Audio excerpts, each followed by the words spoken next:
bright or sunny spells, but on the whole, a lot of cloud. Temperatures 14 or 15 degrees for a high this afternoon. For Wales, the Midlands and Northern England, should be glorious in many... The start of care can be really hard. I actually began looking after Mum after she'd fallen in her home, and I realised that she needed the extra support. So she moved into my house. And yeah, it was really hard for me and my family to get used to the new dynamics. It was all very overwhelming.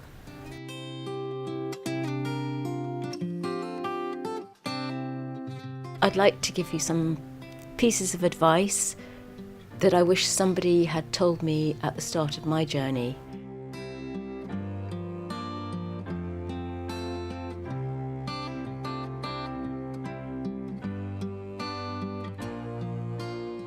Have conversations early.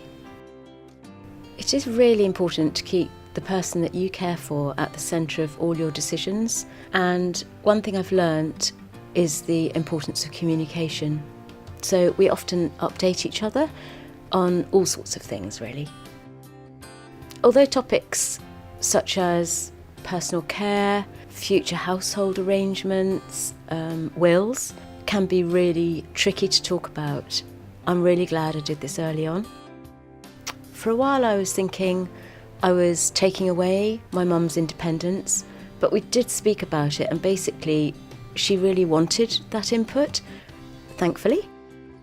We trust each other to make these decisions, whether they're big or small. Work with your family. I mean, being a carer can be demanding, both physically and emotionally. And if you're the main caregiver like me, communicate openly with your family from the beginning. Sometimes we sit down together and think about the practical things, like how we live, our work schedules and other commitments, because at the end of the day, you're all working as a team. You need to reach out for emotional support when you feel you need it too.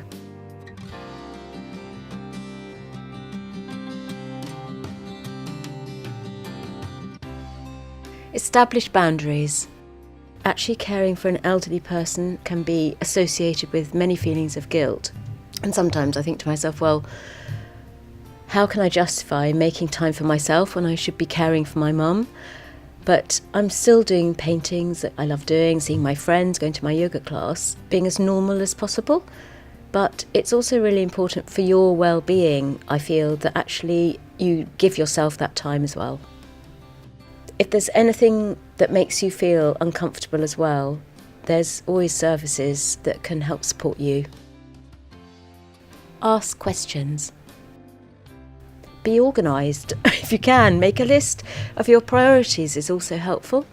Make sure you don't neglect all the important stuff like financial support, personal care, diet, and crucially, medication. I don't think you're expected to know the answer to all these questions, so ask as many different people as you can.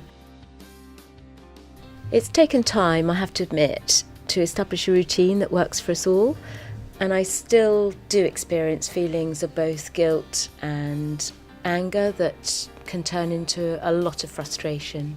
But even so, these feelings are normal. We're constantly finding ourselves adapting to these new situations. After all, Mum's been there for me from the very beginning.